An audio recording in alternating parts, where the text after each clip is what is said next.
নমস্কার, আমি মৌ। আজ একটা একদম ঘরোয়া রান্না নিয়ে চলে এসেছি।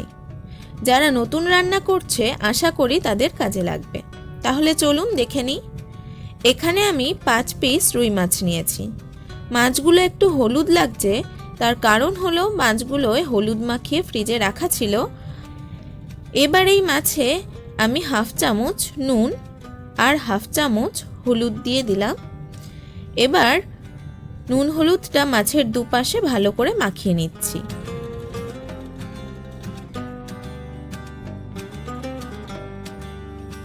এবার রান্নার পালা। গ্যাসে একটা কড়াই বসিয়ে তেল গরম করে নিলাম।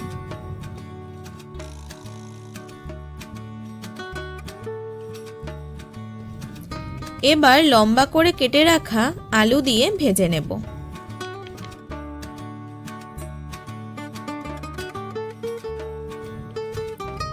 গ্যাসের ফ্লেম থাকবে মিডিয়াম টু হাই। একটু নুন দিয়ে দিলাম।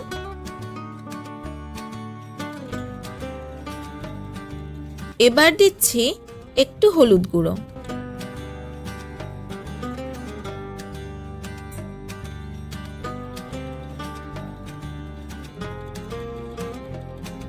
আলুগুলো দুপাশ ভালো করে ভেজে নিয়েছি, কিন্তু লাল করে ভাজিনি। এবার তুলে নিচ্ছি। এবার দিচ্ছি ডালের বড়ি। এগুলো বেশ ভালো করে ভেজে নেব।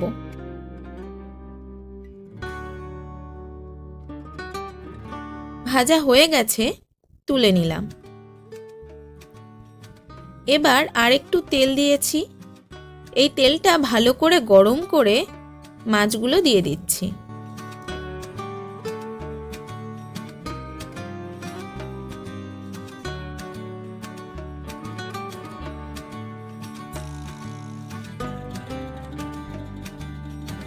গ্যাসের ফ্লেম কিন্তু থাকবে মিডিয়াম টু হাই। এক পাশ ভাজা হয়ে আসলে অপর পাশটাও ভেজে নেব। তেলটা যদি ভালো করে গরম করা হয় তাহলে মাছ উল্টাতে কোনো অসুবিধা হয় না। মাছ লাল করে ভেজে তুলে নিচ্ছি।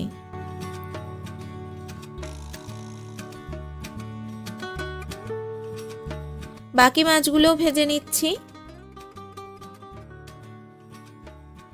এই তেলেই ফোড়ন দিচ্ছি একটা তেজপাতা, 1/2 চামচ জিরা আর 2টো কাঁচা লঙ্কা। ফোড়নগুলো ভাজা হলে একটা টমেটো টুকরো করে দিয়ে দিলাম।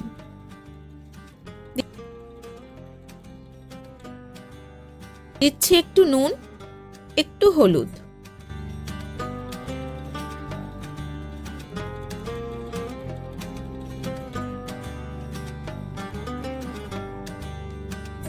টমেটোগুলো নরম করার জন্য একটু ঢেকে দিলাম।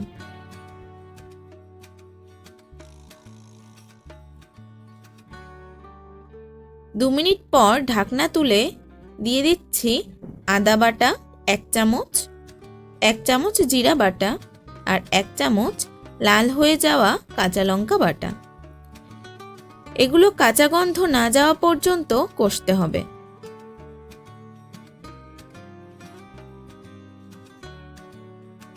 এবার দিচ্ছি একটু চিনি। এটা মিষ্টির জন্য নয়, রং হওয়ার জন্য।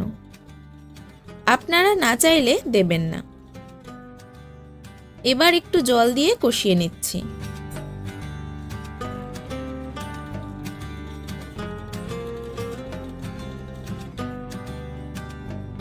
মশলার ওপর থেকে তেল ভেসে আসলে ভাজা আলুগুলো দিয়ে দিলাম। এবার কিছুক্ষণ মশলার সাথে আলুগুলো কষিয়ে নেব।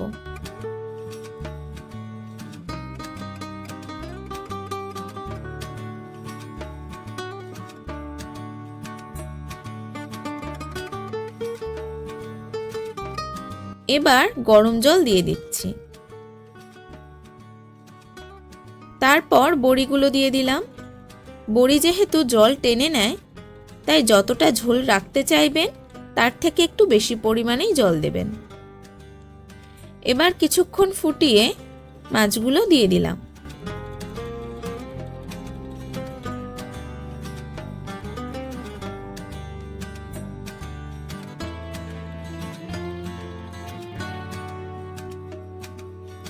ঝোল ফুটে গেলে নুনটা দেখে গরম মশলা দিয়ে দিচ্ছি। গরম মশলা দেওয়ার পর আরও 2 থেকে 3 মিনিট ফুটিয়ে নেব।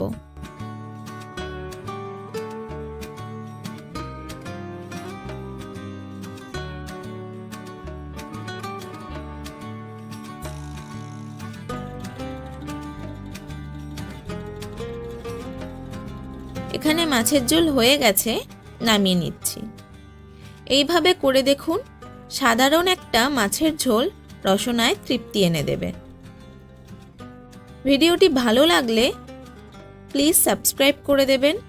ভালো থাকবেন, সুস্থ থাকবেন। ধন্যবাদ।